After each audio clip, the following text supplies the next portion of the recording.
aya nu ngomong kieu hantem we muludan ka ditu ka dieu sholawatan ari salat henteu kan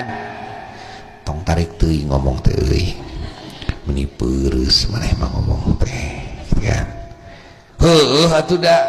pan wajib teh salat shalawat mah sunat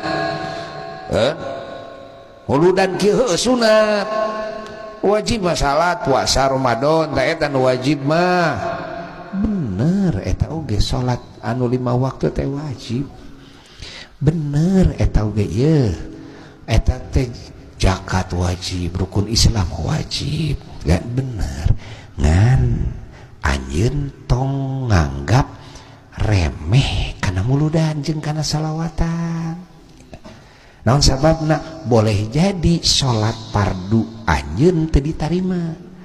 boleh jadi anjeun menang syafaat Nabi tina gara-gara sholawatan betulnya jelema salamet tina naon sababna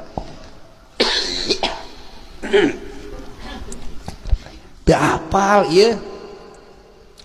teu apal aya jelema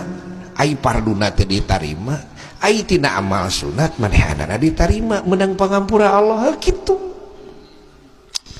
rupa-rupa geningan urang ge ngadenge geningan aya anu sedekah ka fakir miskin aya anu sedekah ka anjing gitu kan nu sedekah kana laleur nepi ka meunang pangampura Allah salatna mah teh direret aya nu kitu rupa-rupa ya rupa-rupa jadi tong diremehkeun tah muludanana mah keun sina getol muludanana sholawatan sina getol tinggal urang ngajak sholat mah gitu ya ulah diesek-esekeun ulah atuh manehna teh jadi eureun muludan jadi eureun sholawatan salat mung tong boros salat mung ya lamun manehna jadi eureun muludan jadi eureun sholawatan tuluy we jadi rajin sholat can karuhan sholatna ge ditarima ku Allah hanas eureun muludan hanas eureun sholawatan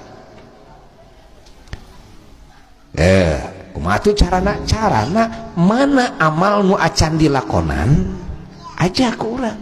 bing-bing ku urang nu geus dilakonan mah pan eta teh amal soleh eta teh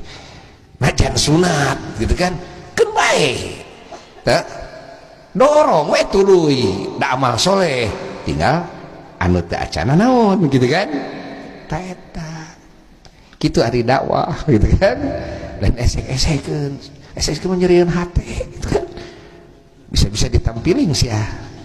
ya bener teu